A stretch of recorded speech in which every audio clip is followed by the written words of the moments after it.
leader, hindi alam magpaka-leader, si Marcos Jr. dahil siya ay mentally unstable at emotionally unstable. Bakit? Kapag nag-addictus benedictus ka at pulboronic ka at authenticated ka sa Amerika na pulboronic ka, dapat daw ang leader ay mentally stable. Kailan naging stable? Si Bangag Jr. Ngumingi-hingi, gumaganon-ganon. Kailan naging stable?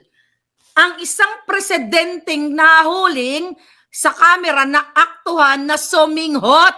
Kailan naging stable yan? Gusto nyong ipatest si Inday Sara? Ipatest nyo muna si presidente ninyo na addictus benedictus authenticated bangasong julul ni tambaluslos. Kaya naman kayo nagsasalita, lahat dahil sa budget, dahil sa sinasalaksak sa mga bunganga nyo. Sino to? Sabi ng isang Huwad Committee, itong Yangon. Okay?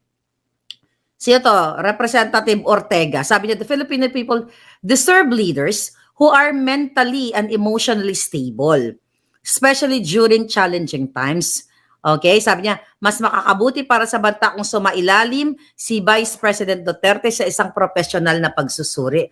Aba, pag-usapan natin kung sino ang mentally stable dito. Bakit kayo dyan na mga bangag sa Kongreso, meron pa kayong nalalaman na Filipino people deserve leaders? Ang pinaka-importanting, actually hindi leader, hindi alam magpaka-leader, si Marcos Jr. dahil siya ay mentally unstable at emotionally unstable. Bakit? Kapag nag-addictus benedictus ka at pulboronic ka at authenticated ka sa Amerika na pulboronic ka, di ba? Ikaw ay may tama sa jutak. Kaya nga, indula kang karapatang mamuno dahil binetray mo ang taong bayan. Kasama, nagbetray si Amy Marcos, yung manggagamit. Well, wag-usapan natin si Bangag.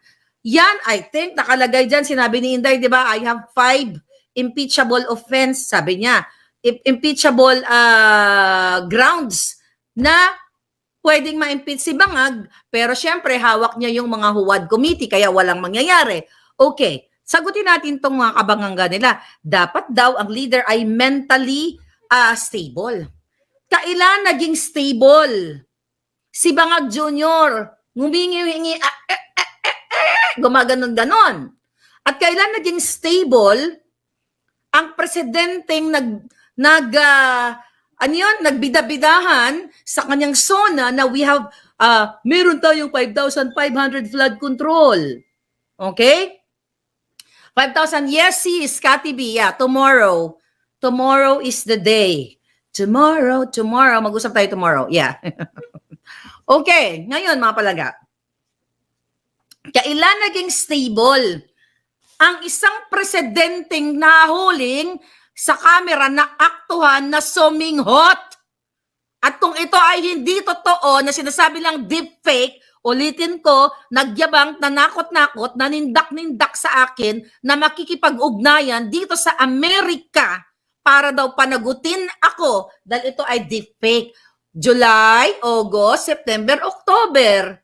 Enero, Pebrero, Marso, Abril, Mayo, Hunyo, Hulyo, Agosto, Setyembre, Oktubre, Disyembre, January, lubi-lubi. Bigla ko naalala yung kanta ko nung bata ako. Lubi-lubi, lubion ko kamo tanan, mga linti kamo. O, di ba? O, asan na? O, ito ang hindi, ikaw, sino nagsabi? Ortega? Ikaw ang giatay ka. Kailan naging stable yan? Gusto nyong ipatest si Inday Sara? Ipatest nyo muna si presidente ninyo na addictus benedictus authenticated Bangag. Dahil siya ang may hawak ng lahat ng pondo. Sila ni Romualdez, si Tambaluslos, yung hinayupak na yan na nailagay sa Korte ng Amerika, sa mga newspaper na tumanggap ng mali-maletang bribe money. And that is impeachable offense. Magpapulburon test. Hamunin mo nga, Day. Habang nagpapulburon test ka, Day, magsayaw-sayaw ka, Day. I really love it. I'm trying to, Day. Ang cute lang. Anyway, next. Ang sabi ni Ortega, ba't ba ako dumisigaw? May mic naman ako. Okay, ang sabi ng Ortega, ng Yanggun, dapat daw emotionally stable. Paano naging emotionally stable si Bangag? Imagine mo, during the campaign, may nag-abot sa kanyang sobre. Hindi niya tinanggap, si Inday pa ang nagtanggap. Kasi walang plano si Bangag na pakinggan ang hinaing ninyo. Kung may problema kayo, binasa ni Inday, nanghingi daw ng 5,000, tapos nagtanong si Bangag, o ano yung nakalagay sa sulat. Ay sabi ni Inday, kaya ko na to. Ibig sabihin, si Bangag Jr. ay hindi emotionally stable kasi wala siyang emosyon sa sitwasyon ng taong bayan. Wala siyang emosyon sa sitwasyon ninyo na mga binabaha kayo, nagsinungaling ang Bangag na may 5,500 flood control pero wala.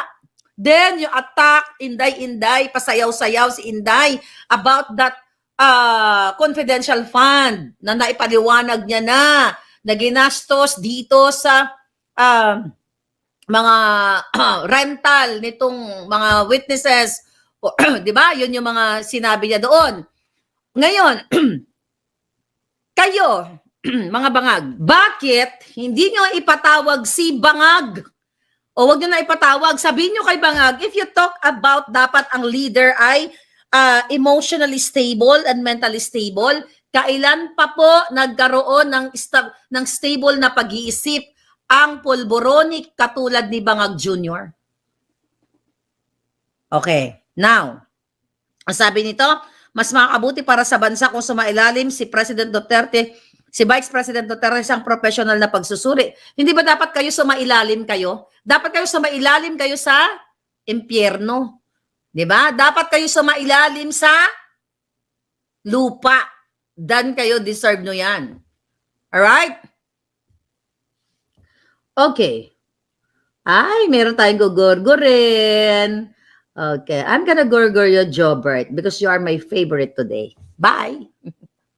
Okay. Ngayon, sabi dito, ito pa, sabi ni Jay Konghon. Ito, sabi niya, for someone in such a high position to make violent and grotesque threats, sabi niya, even in jest shows a troubling level of instability. Stable ka ba, Konghon? Stable ka ba o ikaw ay asong julol, ni tambaluslos? Kaya naman kayo nagsasalita, lahat dahil sa budget, dahil sa sinasalaksak sa mga bunganga nyo. Kayong lahat dyan sa guns, yang guns. Kaya wala kayo lahat karapatan na questionin ang pasayaw-sayaw ni Inday. Kasi wala kayong talent. Ang talent nyo lang, magnakaw. Ang talent nyo lang ay ubusin ang pera ng bayan. Mga boyset, gid ka mo. Oh. Next. Sabi mo, kailangan magkaroon ng masusing psychological assessment upang matiyak kung siya ay karapat-dapat pang maglingkod sa bayan sa ganitong critical na posisyon. Nagutos sa'yo, Konghon, si Tambaluslos, si Lisa Tanas, dahil dila kipay kayo sa buwaka ng inang kidnapper na ito. Nalala ko na naman. If you talk about dapat idaan sa psychological assessment ang isang leader, bakit hindi nyo idaan sa psychological assessment si Marcos Jr. nung pinayagan niya si Lisa Tanas, ang kanyang asawa, na makipagsabuatan kay Teddy Boy Locsin Jr., ambassador ng UK. And now, diba, nung time na yon, panahon pa nga ni Pangulong Duterte yung nakipagsabuatan si Teddy Boy at yung kanyang asawa na si Louie. Diba? Bakit hindi nyo ipatawag si Lisa Tanas, si Bangag Jr. na ipa-test ipa-psych test sila kung bakit sila pumayag na si Lisa Tanas, pumayag si Bangag na yung asawa niya ay makipagsabwatan sa mga tiwali sa DFA, sa DOJ, diyan kay Teddy Boy para mangidnap ng 2 bata. Nasa tama ba ang pag-iisip, ang pangingidnap? Sumagot kayo. Oh, nakikinig kayo mga yawa mo. Dapat hindi lang niya psychological test yan ang pagdadaanan nila, pulboronic test. Walang matinong tao ang mangidnap ng bata. At yan ay ginawa ni Marcos Jr. at ng kanyang asawa at ni Teddy Boy Locsin at ang mga tiwali sa ISAP, sa DFA, walang matino. Kayo dapat ang mag-undergo dyan sa psych test na yan. Dapat nga hindi na kayo mag-undergo sa psych test, diretso na kayo sa impyerno, doon kayo nababagay, mga yawa mo.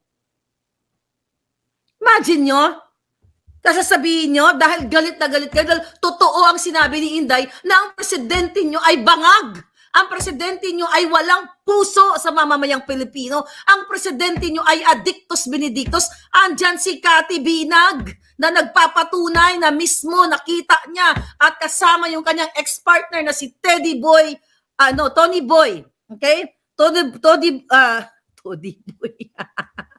Cool ka lang, Marlica. Tony Boy tuloy. Tony Boy. Okay? Florendo na sumisinghot. Dumudugo ang ilong. Pinapawisan ang iroy. Lahat. Si Lagdameo, lahat, mga addictus benedictus. Bakit ni isang word wala kayong mga jutang genemis kayo?